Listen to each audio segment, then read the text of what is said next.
저물매 그 12를 데리시고 가서 예수께서 이르시되 내가 진실로 너희에게 이르노니 너희 중에 한 사람 곧 나와 함께 먹는 자가 나를 팔리라 하신대. 그들이 근심하여 하나씩 하나씩 나는 아니지요 하고 말하기 시작하니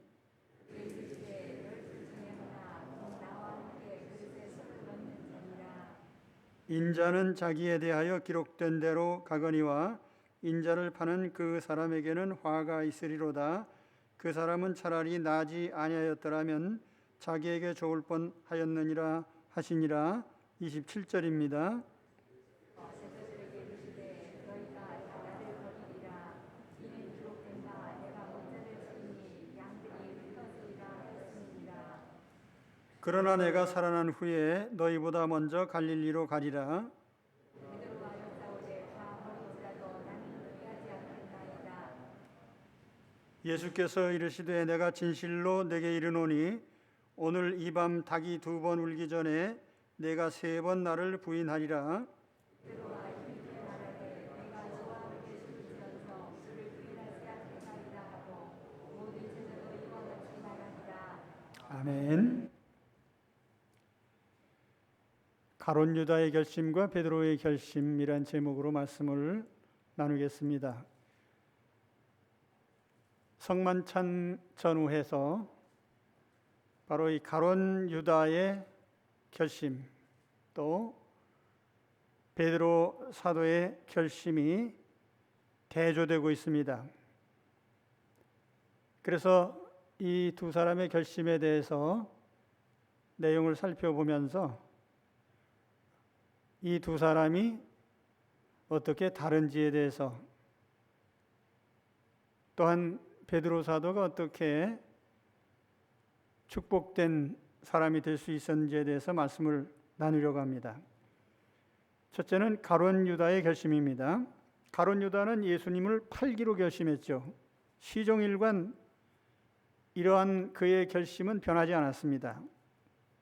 주님께서는 이런 유다의 마음을 돌리시려고 여러 차례 권면을 하셨는데 가룟 유다는 끝까지 반응하지 않았어요.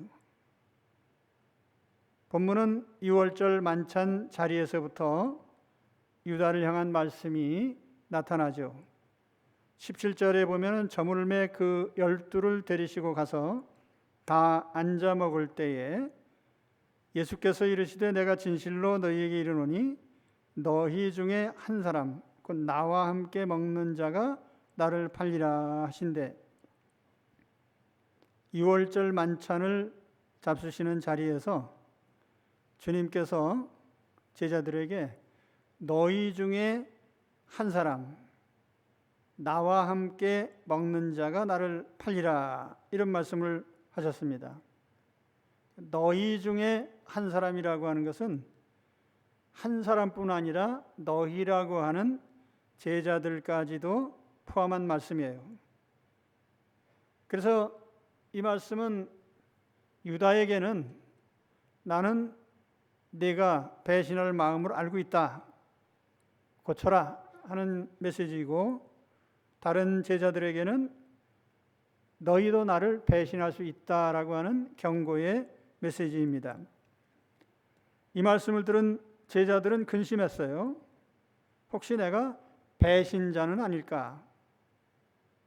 19절에 보면은 그들이 근심하며 하나씩 하나씩 나는 아니지요 하고 말하기 시작하니 한 사람 한 사람 주님께 질문합니다. 나는 아니지요. 아니지요라고 하는 아니기를 바라는 마음으로 질문을 했는데 혹시 자신이 될 수도 있다고 하는 걱정이 들어있죠. 왜 제자들은 자기 결심을 자기가 아는데 나는 아닙니다라고 말하지 않고 나는 아니지요라고 물었을까? 제자들은 불가항력적으로 자신이 배신자가 되는 것에 대해서 근심이 있었어요. 다른 제자들은 그렇다 손치고 가론 유다도 똑같은 질문을 합니다. 마태복음 26장 25절에 예수를 파는 유다가 대답하여 이르되 랍비여 나는 아니지요. 대답하시되 내가 말하였도다. 나는 아니지요. 이 마태복음 표현은 헬라어로 세 단어예요. 메티, 에고, 에이미. 에고, 에이미라는 건 I am인데 여기 메티라고 하는 부정적인 답을 기대하는 그런 의문사예요. 그래서 아니지요라고 묻기도 했는데 어떤 영어 성경에는 is it I, 나입니까? 라고 묻기도 했어요. Am I the one? 내가 그 자입니까? 그리고 또 어떤 성경에는 조금 반대로 surely you don't mean me. 확실히 당신이 나를 의미하는 건 아니죠. 라고 이렇게 부정적으로도 질문하고 긍정적으로 나예요? 라고 물은 이렇게 번역하기도 했습니다. 근데 아무튼 가론 유다는 자기가 주님을 팔기로 결심한 걸 누구보다 자기가 잘 알고 있겠죠. 자기는 예수님 팔아먹기로 결심했으니까. 근데 뻔뻔하게 나입니까? 나는 아니죠? 이렇게 물은 것은 이거 상당히 철면피한 일입니다. 그래서 주님께서 20절에 조금 더 드러나게 말씀하셨죠. 그들에게 이르시되 12 중에 하나 곧 나와 함께 그릇에 손을 넣는 자니라. 유대인들은 만찬 때에 가운데 상을 놓고 기대 앉은 그런 자세로 쭉 상 사방으로 둘러앉습니다. 둘러 눕는 거죠. 그래서 음식을 가져다 먹을 때는 중앙에 있는 상에서 음식을 가져가야 되니까 동시에 손을 거기에 넣을 수도 있어요. 근데 그런 상황을 설명을 하면서 나와 한 그릇에 손을 넣는 자다. 우리가 만찬은 누구랑 합니까? 가장 친한 사람들하고 하죠. 그래서 식사를 함께 하는 사이라고 하면 매우 친한 사이예요. 근데 스승과 제자들 사이에 식사를 함께 하는 자리다 그러면 그건 매우 신의를 지키는, 식사를 함께 한다는 건 생사를 같이 한다는 의미거든요. 그런 사이에서 나를 팔 것이다. 그러니까 이건 가룟 유다를 향해서는 아주 강력한 메시지죠. 유다야, 너 나하고 한 그릇에 손을 담고 그 음식을 먹으면서 나를 배신할 거냐? 라고 하는 이런 강력한 의미가 담긴 말인데, 가룟 유다는 여기에 대해서 짐짓 모른 척하죠. 그러니까 주님께서 최후의 선언하시죠. 그 21절입니다. 인자는 자기에 대하여 기록된 대로 가거니와 인자를 파는 그 사람에게는 화가 있으리로다. 그 사람은 차라리 나지 아니었다면 자기에게 좋을 뻔하였느니라 하시니라. 기록된 대로 간다는 말은 성경이 기록되어 있다는 얘기예요. 예수님께서 십자가에서 죽으실 것은 이미 창세전부터 예정된 거고 성경에 반복해서 계시된 사항입니다. 아벨의 어린 양의 죽음, 또는 아브라함이 바친 어린 양, 외아들, 그리고 유월절 어린 양, 레위 제사에 희생되는 제물들, 그 다 예수님 죽음을 나타내는 거예요. 그러니까 예수님은 죽기로 이미 예정된 일입니다. 그러나 그 예수님을 죽음에 내몬 그 당사자는 정말 불행한 사람이죠. 화가 있으리라 하는데 헬라어 단어는 우아입니다. 감탄사예요. 슬프다. 정말 슬픈 일이야. 그는 차라리 태어나지 않았다면 좋을 뻔했다. 이 세상에 어떤 사람을 향해서 너는 차라리 태어나지 않는 게 좋을 뻔했어라고 말한다면 그건 최상의 모독이죠. 그 이상의 모독적인 말이 없어요.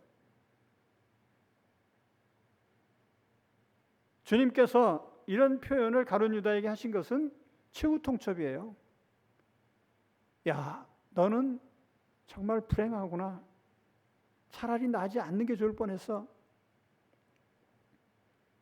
이 말을 듣고 가룟 유다가 어떻게 했어요? 어둠을 향해 뛰쳐나가죠. 요한복음 13장 26절에서 보면 이렇게 기록하고 있습니다. 예수께서 대답하시되 내가 떡 한 조각을 적셔다 주는 그가 주는 자가 그니라 하시고 한 조각을 적셔서 가롯 시몬의 아들 유다에게 주시니 조각을 받은 후 사탄이 그 속에 들어간지라. 이에 예수께서 유다에게 이르시되 내가 하는 일을 속히 하라 하시니. 다른 제자들은 내가 하는 일을 속히 해, 이 말이 무슨 뜻인지 몰랐어요. 무슨 남을 도와주라는 말인지 아니면 무슨 쓸 물건을 사라는 말인지 유다 자신은 알고 있죠. 그러니까 유다는 조각을 받고 곧 나가니 밤이더라. 이 요한의 기록이 상당히 상징적이에요. 곧 받고 나가니 밤이더라. 어둠을 향해서 뛰쳐나간 캄캄한 지옥을 향해서 뛰쳐가는 그 모습이 연상이 됩니다. 자, 가룟 유다는 매우 똑똑한 사람입니다. 머리 좋은 사람이고 많이 배운 사람이죠. 다른 제자들에 비하면 훨씬 유식한 사람이에요. 그러나 인간적으로 보면 영적인 파산자고 윤리적인 파산자입니다. 우리는 가룟 유다의 불신앙에 대해서 너무나 잘 알기 때문에 가룟 유다의 신앙 문제에 대해서는 저는 논하고 싶지 않습니다. 윤리적인 차원에서 볼 때 그는 아주 악한 인간이에요. 예수님과 3년 6개월 동안 같이 지냈습니다. 그동안 유다는 자기 눈으로 예수님의 행적을 지켜본 사람이에요. 예수님 무슨 나쁜 짓 한 적 있어요? 한 번도 없어요. 병든 사람들을 고쳐주시고 평생 불구로 지내면서 불행에 빠졌던 장애인들을 고쳐주시고 귀신 들린 사람 고쳐주시고 천국 복음을 전해주시고 주님이 무슨 물질을 취하셨습니까? 명예를 취하셨습니까? 빈들에서 이슬을 맞으면서 그 사역을 하셨는데 그 뻔히 알면서 예수님을 죽음에 팔아넘긴 거예요. 인간적으로 패륜에 가까운, 패륜하죠. 그 자기 입으로는 랍비어 랍비어 하면서 자기 스승을 죽음에 팔아넘긴 못된 사람이죠. 도대체 왜 가룟 유다가 그렇게 자기 생각을 바꾸지 않았을까? 이유는 한 가지예요. 자기 생각이 가장 옳다고 생각하기 때문이에요. 자기 생각은 옳다. 내 판단이 옳다. 내 사고방식이 옳다. 나의 가치관이 옳다. 세상 말로 하면은 왕고집쟁이요, 똥꼬집쟁이요, 꼴통입니다. 오늘 우리 가운데도요, 내 생각이 항상 옳다고 생각한 사람은 꼴통일 줄 아셔야 돼요.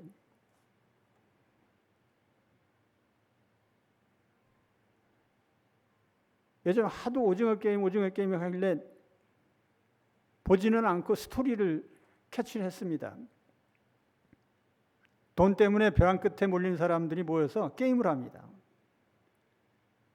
요즘 사람들이 다 돈에 내몰려서 경쟁하는 사람들 판이잖아요.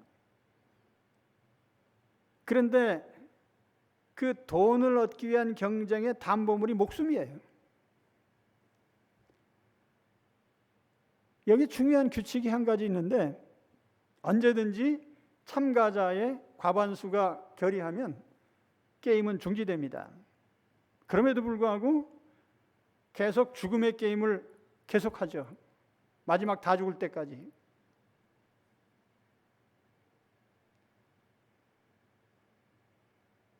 근데 여기에 신기한 것은 그게 잘못됐다는 것을 인식하고 있으면서도 다수결에 의해서 그 죽음의 게임을 계속한다는 거예요. 이게 인간 사회의 모순이죠. 저는 다수결을 신뢰하지 않는 사람이에요. 정치사나 인류 역사에서 보면 다수에 의해서 저지른 잘못이 한두 가지가 아니에요.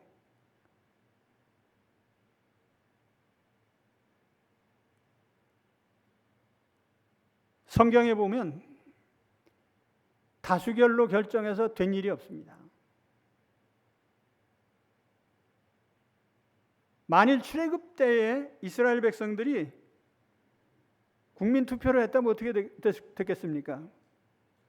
60만 3,550명 중에 두 사람만 찬성하고 다 애굽으로 돌아가자고 했을 거예요.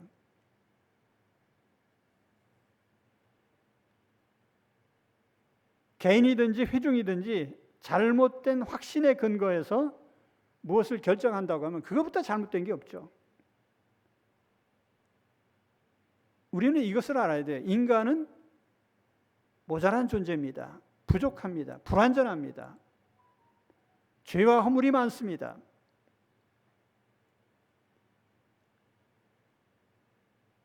하나님 앞에 의로운 사람은 단 한 사람도 없습니다. 내 생각이 가장 옳다는 그릇된 확신을 버려야 됩니다. 가룟 유다에게 가장 잘못된 확신은 영적 세계를 부인한 거예요. 그는 율법적인 유대인의 신앙을 물려받은 사람이긴 하지만 영이신 하나님께서 어떻게 실제적으로 관여하시는지에 대해서는 전혀 의식하지 않은 사람이에요. 영적 세계를 부인하는, 하나님 없어. 물론 우리 대한민국에도 종교 없는 인구가 전 국민의 절반이 넘습니다. 영적 세계를 인정하지 않는 거죠. 하나님 없어. 영혼은 존재하지 않아. 어떻게 확신할 수 있어요? 어떻게 증명할 수 있습니까? 인간의 삶을 들여다보면 그 모든 삶의 대부분은 영적인 작용에 의해서 결정이 돼요. 세상 말로 하면 정신세계죠. 프로이드 같은 사람은 글쎄 영혼을 믿었는지는 모르겠는데 정신분석, 꿈의 해석, 요즘 안 믿는 사람들은 과학적으로 인간의 정신세계를 뇌활동으로 해석하려고 자꾸 애를 씁니다. 뇌활동의 영역이다. 그럴까요?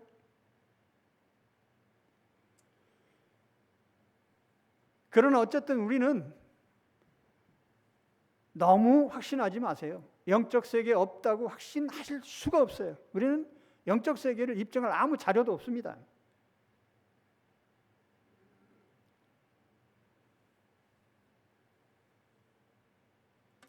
하나님이 계시지 않다는 것을 물질로 증명할 수 없어요. 스티븐 호킹이 자기의 물리학적인 지식을 근거로 하나님은 존재하지 않는다고 단정했습니다.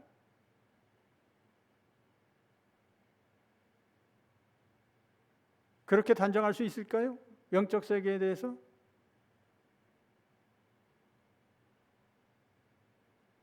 우리는 누구도 자기 생각이 옳다고 끝까지 우길 수 없어요.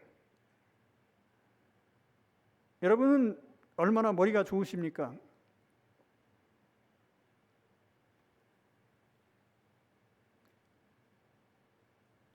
IQ 조사를 해보면 아주 탁월한 수재 가운데 간혹 IQ 200이 넘는 사람이 있습니다. 그렇다 해도 그 머리로 영적 세계를 이해할 수는 없어요. 그래서 하나님은 계시라고 하는 특별한 수단을 통해서 자신을 알리시고 우리와 교통하신 겁니다.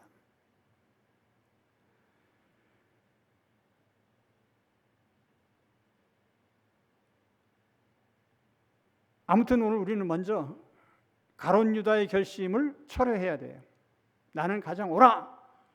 이 생각을 포기하시기 바랍니다. 내 생각이 옳다는 생각을 끝까지 고집하면 그 사람은 완전히 꼴통입니다.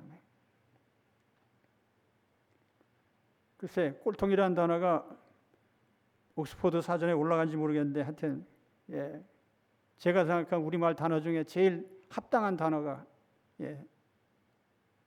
내가 옳다고 끝까지 우기면 그건 꼴통이에요.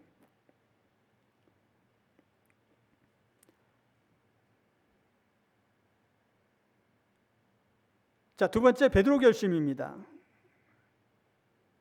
가룟 유다 이야기가 끝난 후에 이제 주님께서 제자들과 얘기를 하시는데 베드로 또 다른 제자들이 주님의 말씀에 대해서 큰 동요를 일으켰어요. 그런데 주님께서 여기 아주 폭탄 발언을 또 하십니다. 27절 상반절에 보시면은 예수께서 제자들에게 이르시되 너희가 다 나를 버리리라. 나는 아니죠. 나는 아니죠. 이렇게 각자 물어봤는데 그래 너는 아니야. 그렇게 말씀 안 하시고 너희가 다 나를 버릴 거야.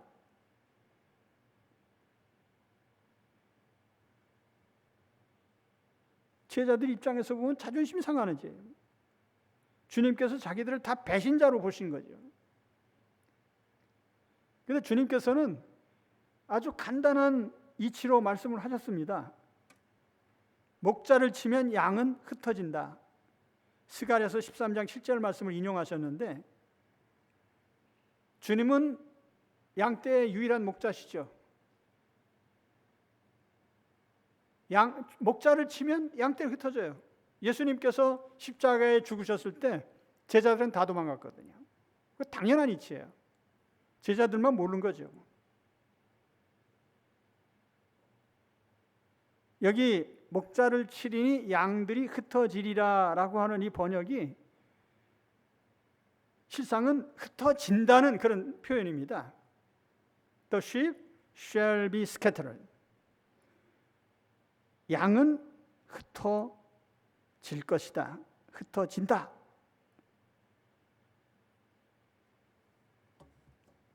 예수님께서 십자가에서 달리시고 부활하신 후에도 제자들은 다 갈릴리로 돌아갔거든요. 주님 곁을 떠났어요. 오늘 우리가 예수님을 계속 믿고 따를 수 있는 것은 내 결심 때문이 아닙니다. 목자이신 주님께서 우리를 지키시고 이끌어 주시기 때문입니다. 주님은 양들보다 항상 앞서가십니다. 28절 말씀을 보면 그러나 내가 살아난 후에 너희보다 먼저 갈릴리로 가리라. 갈릴리가 어디예요? 베드로를 비롯한 제자들이 부름받았던 장소입니다. 고기 잡아먹던 장소죠. 사람 낚는 어부가 되리라 하고 부르셨는데 도로 물고기를 잡으러 갔어요. 근데 주님께서 그 장소에 먼저 가셨어요. 부활하신 후에 제자들보다 먼저 가셨어요. 아, 너희들 여기로 오겠지?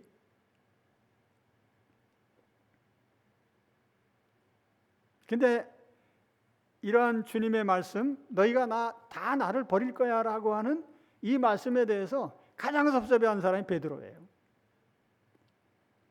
그는 자기의 마음이 얼마나 확고한지 그걸 주님께 꼭 설명을 드리고 싶었어요. 주님, 내 마음이 어떤지 아시잖아요. 그래서 그가 이런 말을 합니다. 29절에 보시면 베드로가 여짜오되 다 버릴지라도 나는 그리하지 않겠나이다. 근데 상상해 보세요. 지금 베드로 옆에 누가 있어요? 야고보, 요한, 안드레, 빌립, 마태 쭉 다 있다고요. 그런 자리에서 베드로가 다른 제자들을 보면서 얘들이 다 버려도 나는 안 버려요. 다른 제자들이 얼마나 기분 나쁘겠어요. 그러나 베드로는 자기 결심이 그만큼 굳다는 걸 주님 앞에 꼭 말씀드리고 싶었던 거죠. 그 주님이 답변이 뭡니까? 아, 그래? 내 결심이 그 정도야? 대단하구나. 이렇게 말씀 안 하시고 더 실망스러운 말씀을 또 하십니다. 30절에 보시면 예수께서 이르시되 내가 진실로 내게 이르노니 오늘 이 밤 닭이 2번 울기 전에 내가 3번 나를 부인하리라. 2번 울기 전에 3번 부인하리라. 퀴즈에 자주 나와요. 양계장 곁에서 주무셔 보셨어요? 제가 한번 양계장 옆에 있는 펜션에서 잠을 자는데 이 새벽 이렇게 되니까 한 놈이 꼬꼬댁하고 우는 거예요. 근데 한 놈이 아니고 옆에서 또 재창을 하는 거예요. 꼬꼬댁 하니까 그게 멈추질 않고 꼬꼬댁 꼬꼬댁 하면서 계속 우는 거예요. 잠 다 잔 거죠, 뭐. 근데 베드로가 들은 닭울음 소리가 한 마리가 운 건지 2마리가 운 건지 모르겠어요. 예루살렘에 가시면 베드로 통곡교회라는 교회가 있는데 그 예배당 꼭대기에 닭이 있어요. 닭. 베드로를 회개시킨 닭. 근데 닭이 자주 울거든요. 그 자주 우는 그 사이에 3번이나 부인한 거예요. 3번이나. 그 얼마나 허망합니까?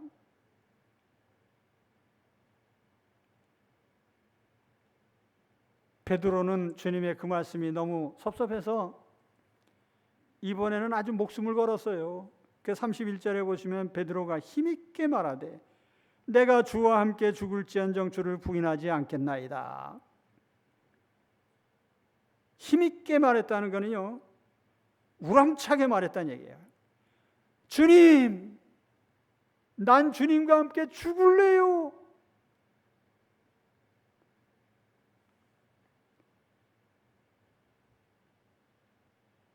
그런 베드로의 마음은 다른 제자들 역시 마찬가지예요. 모든 제자도 이와 같이 말하니라. 다 같은 심정이죠. 그래요. 우리는 주님과 함께 죽을 거예요. 여러분도 그렇게 결심하셨습니까? 결심하셨어요? 결심하셨죠. 저는 예수 그리스도를 믿으면서 그런 결심을 했고요. 목회의 길로 나서면서 100번도 더 했어요. 죽으면 죽지. 우린 다 그런 결심을 해요. 당연히 합니다.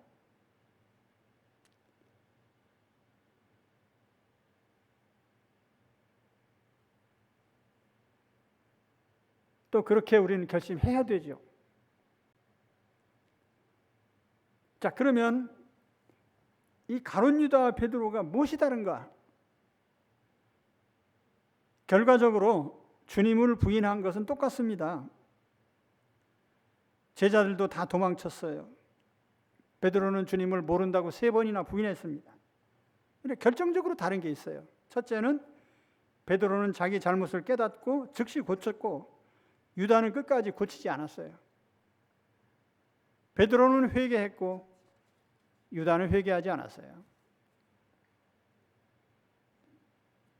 우리가 신앙을 떠나서 유다의 행동 자체가 얼마나 잘못된 거예요. 아무 죄도 없는 스승을 죽도록 팔아넘겼다는 것은 패륜 아닙니까?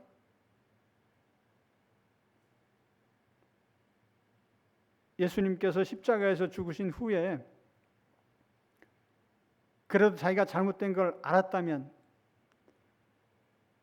어떻게 했겠습니까? 회개해야 되죠.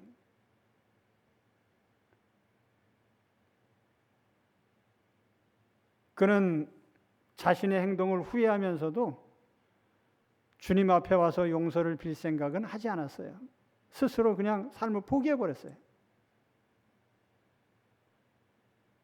후회와 회개는 다른 겁니다. 후회는 잘못됐네, 낙심하고 절망하고 삶을 포기하고 그 후회예요. 그 회개는 뭐예요? 잘못을 고치고 하나님께로 돌아오는 겁니다. 하나님, 내 인생이 잘못됐군요. 하나님, 내 인생을 고치겠습니다. 그게 회개인 거예요. 결과는 완전히 다르죠. 베드로는 첫 번째 닭이 울고 두 번째 닭이 우는 사이에 3번 부인하고 두 번째 닭이 우는 소리가 들릴 때 즉각적으로 깨달았어요. 아하, 이게 뭐야? 주님의 말씀이 맞았네. 내가 주님을 3번이나 부인했구나. 그 즉시 회개했단 말이에요. 통곡을 했어요.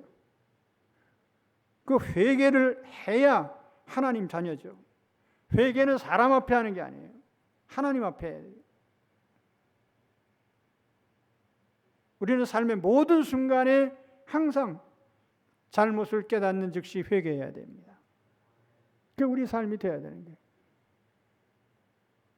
그게 베드로인 거예요. 잘못을 깨닫는, 회개하고. 두 번째는 베드로는 하나님의 은혜를 입었고요. 유다는 하나님의 은혜를 입지 못했어요. 은혜를 입었다는 건 다른 말로 하면 하나님의 선택을 받았다는 뜻입니다. 이거 교리적으로 매우 중요한 것인데 제가 짧은 시간에 설명할 수 없어요. 인간은 다 죄인입니다. 그냥 놔두면 다 망합니다. 그런 가운데 하나님께서 자기 자녀들을 하나하나 택하시고 불러내셔서 자녀로 삼으셔요. 내버려두면 망할 사람을 하나하나 선택해내신 겁니다. 그리고 이것은 매우 중요한 문제예요. 성경은 하나님의 선택에 대해서 매우 강조적으로 반복적으로 언급을 하고 있습니다. 하나님은 노아를 선택하시고요. 하나님은 아브라함을 선택하시고요. 다윗을 선택하시고요. 이삭을 선택하시고 오늘 나를 선택하셨습니다. 그 하나님 은혜예요.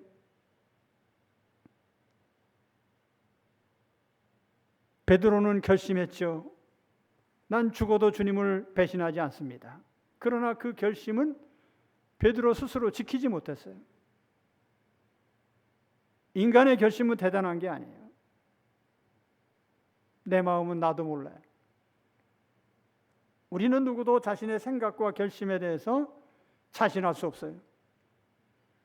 그러나 우리 주님은 나의 결심을 지켜주십니다. 끝까지 지킬 수 있도록 도와주시죠. 그게 하나님 은혜인 거예요.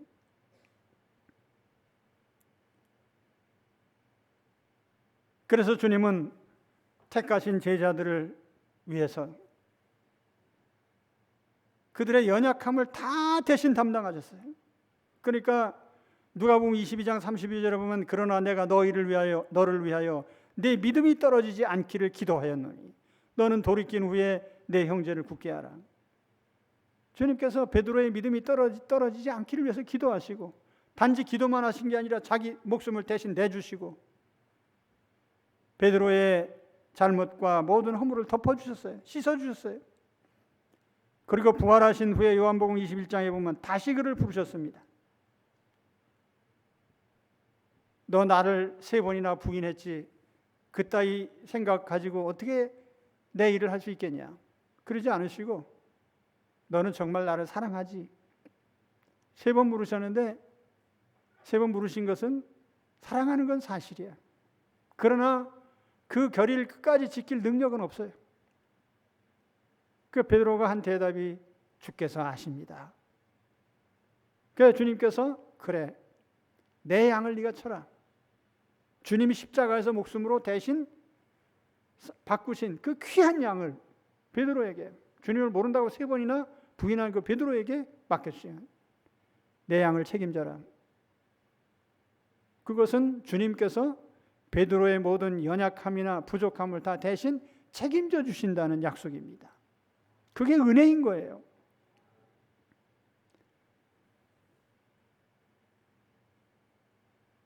오늘 내 신앙과 삶을 지켜주는 것은 내 결심이 아닙니다. 주님의 은혜입니다. 은혜를 의지하는 것이 가장 큰 믿음이에요. 나는 내가 얼마나 연약한지, 내가 얼마나 엉터리인지 잘 알고 있어요. 그래도 나는 항상 안심하면서 삽니다. 평안합니다. 왜냐하면 주님이 나를 택하시고 은혜로 돌보시는 것을 알기 때문이에요. 주님은 내가 아무리 약해도 부족해도 나를 버리시지 않습니다. 나는 하나님의 은혜 안에 있기 때문이에요. 믿으십니까? 이 세상 사람들 생존 경쟁 속에 살면서 생각하는 게 딱 두 가지밖에 없어요. 성공하면 나 잘나서 성공했다고요. 실패하면 운이 없어서 실패했다고요. 그러니까 내가 볼 때는 불신 세계의 삶을 결정하는 것은 100% 운이에요. 그냥 다 세상 사람 말로 하면. 돈 버는 것도 운이고, 성공하는 것도 운이고, 높아지는 것도 운이고, 권력을 잡는 것도 운이고, 다 운이에요. 그런데 이 세상 사람들은 하나님이 없기 때문에 운이라는 말을 쓰는 거예요. 하나님 믿는 사람은 뭐라고 해요? 은혜라고 말을 합니다. 은혜. 하나님의 섭리. 그렇기 때문에 여러분, 인생 성공을 자신의 공로로 돌리지 마세요. 그리고 부족한 것을 운으로 돌리지도 마세요. 하나님은 인생을 간섭하십니다. 근데 특별히 하나님 자녀들에게는 은혜라는 수단을 통해서 자기 백성들을 돌보시는 거예요. 얼마나 감사한 일인지 몰라요. 저는 늘 그런 생각을 해요. 내가 부족한 것, 내가 실수한 것, 잘못한 것,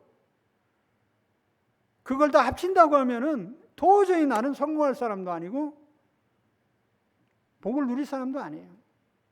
그런데 하나님께서 다 덮어주셔요. 어떤 때는 실수한 것도 더 잘되게 하시고, 부족한 것도 풍성하게 하시고, 때로는 똑똑한 사람보다 더 나은 결정을 하게 해주셔요. 얼마나 감사한지 몰라요.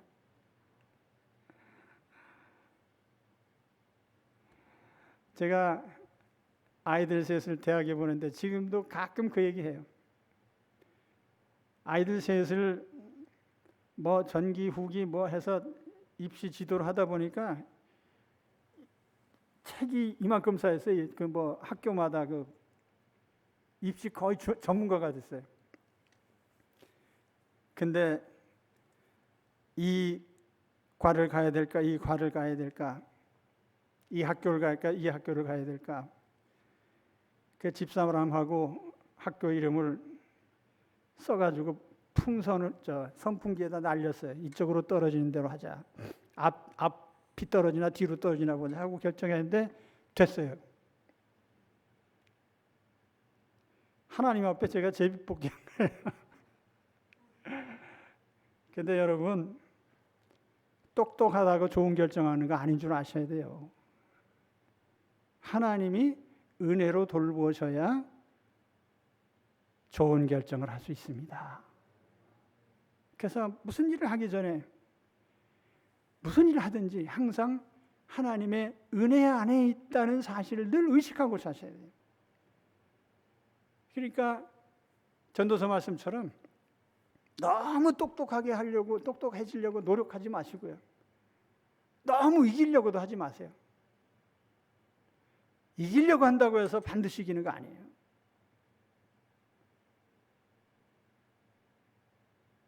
육군사관학교인가 그 언제 보니까 지인용이라는 그 교훈입니까 그게? 근데 이런 얘기가 있어요. 용맹스러운 장수보다는 지적인 장수가 낫고 지혜로운 장수보다는 덕스러운 장수가 낫다. 그러나 그런 장수보다 더 좋은 장수는 하늘이 돕는 장수다. 그러니까 우리 하나님 믿는 사람들 아니에요. 하나님 은혜 안에 있는 사람이 제일 강한 사람인 거예요. 그래서 우리는 항상 은혜 안에 살아야 돼요. 은혜 안에. 그러니까 베드로가 달래 결심을 지키고 성공한 것은 달래 그런 게 아니라 은혜 안에 있었기 때문에. 오늘 오직 우리 주 예수 그리스도의 은혜 안에 거주하시기를 축원합니다. 기도하겠습니다. 하나님 아버지, 감사합니다. 우리는 가룟 유다보다 별로 낮지도 않고 똑똑하지도 않은 사람들입니다. 그래도 하나님께서 베드로같이 연약한 저희들을 하나님의 자녀로 또 하나님의 복된 사람들로 택하시고 불러주신 것 감사드립니다. 우리는 살아가는